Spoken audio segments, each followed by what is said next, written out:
Hey guys, just wanted to kind of share with you the maps that you're going to see. So what you see on the screen, don't get too excited. This is not in the race. This area is not in the race. Uh, Checkpoints are not in the race. I just created an example to try to highlight some of the things you'll see on the maps.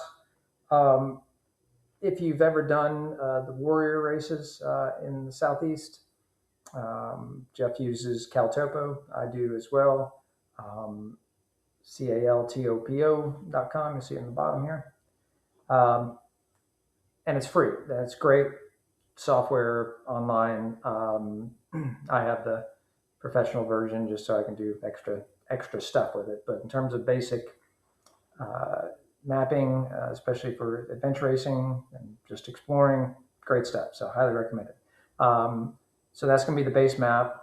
Unlike Jeff and others, I don't like the green background that the standard map builder um, topo map on CalTopo uses, because essentially this entire map would be dark green, and so contour lines and trails and stuff don't show up as well. So here I'm using just OpenStreetMap base map. Um, Not as much detail, but the trails are on there, and that's trails and roads and structures, and that's the most important thing for this race for sure. And it also saves on toner. That's expensive.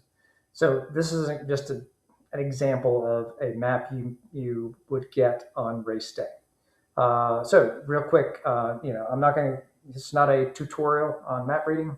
Um, by yourself, squiggly lines. Can you say it? By Mark Latanzi. There's plenty of tutorials out there if you guys aren't, or hit me up. More than happy to spend some time with you doing some map work. So to just jump in here, at the bottom you got the scale. It's a 1 to 10,000. You will have mostly 1 to 24,000 maps. That's fairly standard. And but you'll have some that are probably 1 to 10, 1 to 15, a couple of them, especially for some of the trek sections. Bike sections, I think they're all going to be 1 to 24. But anyway, you might have different scales. So every time you're going to get several maps.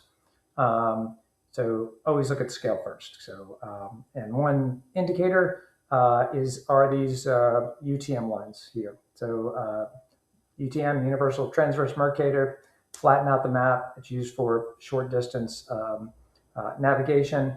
Each of these lines is 1K apart. So 1K from here to here, 1K from here to here, nice 1K square. And scale in terms of kilometers and miles down here. And I've talked about before where I use kilometers on the bike and miles on the map, on the trek, just because I've never converted in my head over to um, kilometers per hour when I'm hiking or running. So for the longer distance stuff, so you can just glance at the map and get an idea of distances. The 1K blue line grid lines are super useful. Everything else, we have very little declination, which is the difference between magnetic and geographic north. It's essentially irrelevant for what you're going to be doing out here. Okay, so this section we'll talk about in a minute. That's not going to be on the map. There's just a little inset to kind of combine some things. So real quick, UTMs. These are paved roads with the double lines, unimproved roads with the dashed double lines. So that might be a gravel or dirt road. Um, Probably not going to come up. Most of this race is going to be on trail. So, but that's just the difference between improved and unimproved roads.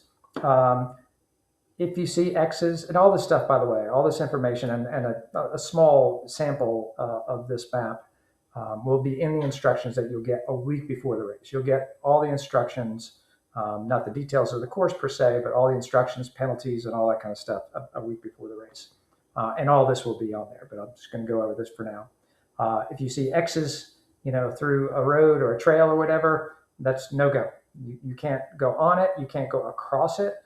If you can go across it, I will designate. I'll have a space, obvious space in between where the trail or the roads or whatever crosses, and you can go across there.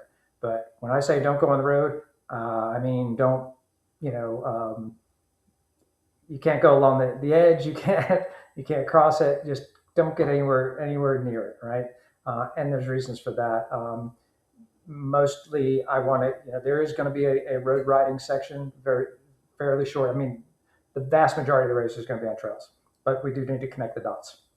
And so I'm going to have signage out there, you know, bikes on road, and we're going to be patrolling, trying to, you know, it's unfortunately it's you know, can be a problem for folks. I know a lot of people don't like to ride on the road, nor do I. But these sections of road, ridden on a million times, and many others as well.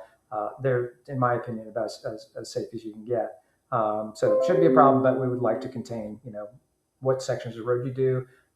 So you'll see some roads on the maps that you'll get with X's through them. Don't go on those roads. And I tried to make the course so that it's really not to anyone's advantage to take a road that's forbidden. So the other thing is forbidden areas, and that's essentially private property and things that we just don't want you to, you know, skirt across, trying to cut across from one place to another. You're not going to do that probably on a bike, but you may do it on foot, right? So you'll see these polygons, and it'll say forbidden in the middle.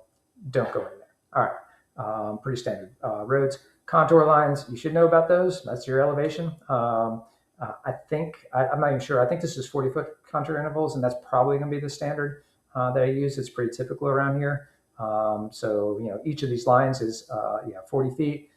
So the dark lines, between the two dark lines will be 200 feet, right? There's 5 lines between each darker contour line. So that should give you an idea of steepness and elevation. We'll get to the trails and the creeks in blue. You know, this dashed line means that it's kind of ephemeral. In July, it's going to be dry as a bone. Heck, Bear Creek might be dry, as much drought as we've had here.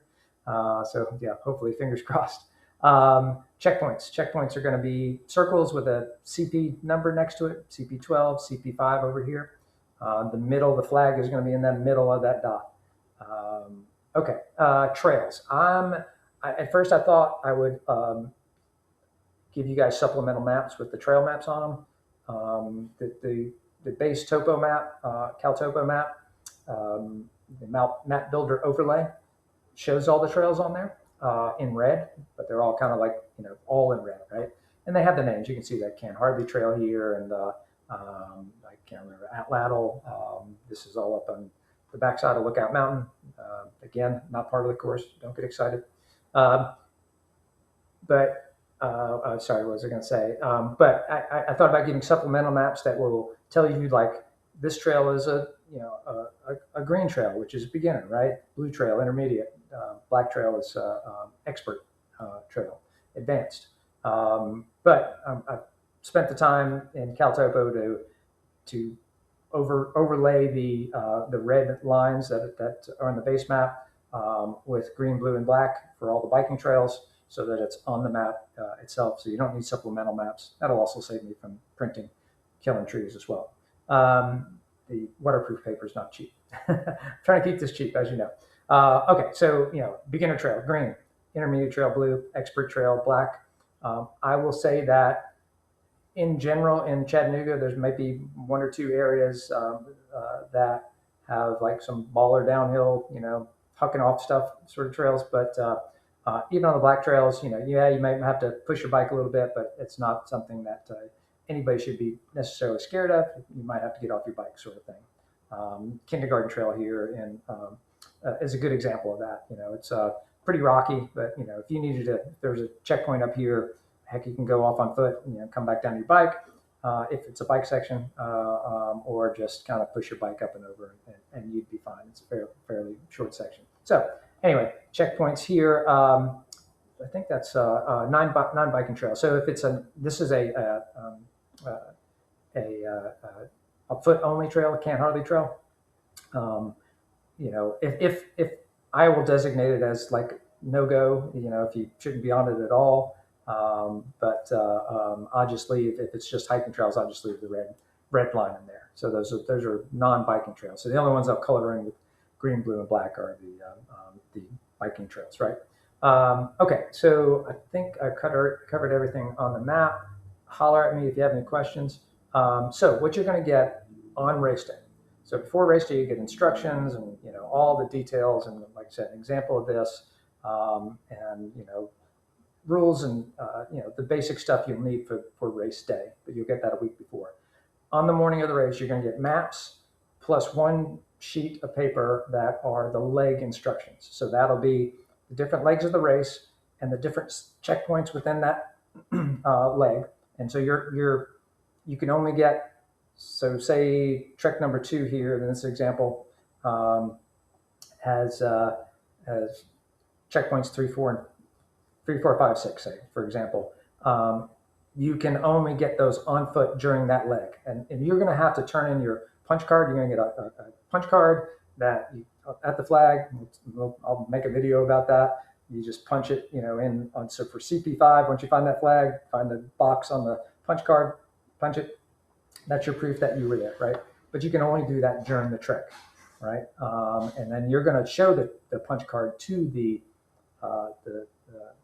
volunteers at the transitions, right? So they're going to check off and make sure you didn't go get CP12 on the trek section, right? So that's why I'm kind of highlighting this because there is going to be some areas in the race where you're going to be biking and trekking in the same area. So you can't go get CP12 in the trek and vice versa. If you came into the transition area after leg 2 and you didn't have CP5 punched, the volunteer is going to mark that out. So you can't go back and get it on the bike later on. All right. So you can get in any order within that leg, within that section. Okay. So it's going to say leg 2 trek, CP5, right? And that's a drainage. Again, drainage is just where water flows, low-lying area. Again, you can read up on contour lines and how to figure out what's a drainage and what's not, right? CP12 is just a little circle up there. It's hard to see. It's just a small little knob that's hilltop. Knob is a hilltop. So you'll see drainage, hilltop, knob. Those are fairly standard things you'd see in an adventure race. If there's anything obscure that I put in, I don't remember anything that's any different than those basic sort of designations. I will add the more details to it if that's the case. But I think that should get the basics for you. So again, you'll get this leg instructions and obviously more than this the day of the race, and as well as the maps. And that'll be what you need to use to complete the course and get to the finish line in time. Okay, see you guys.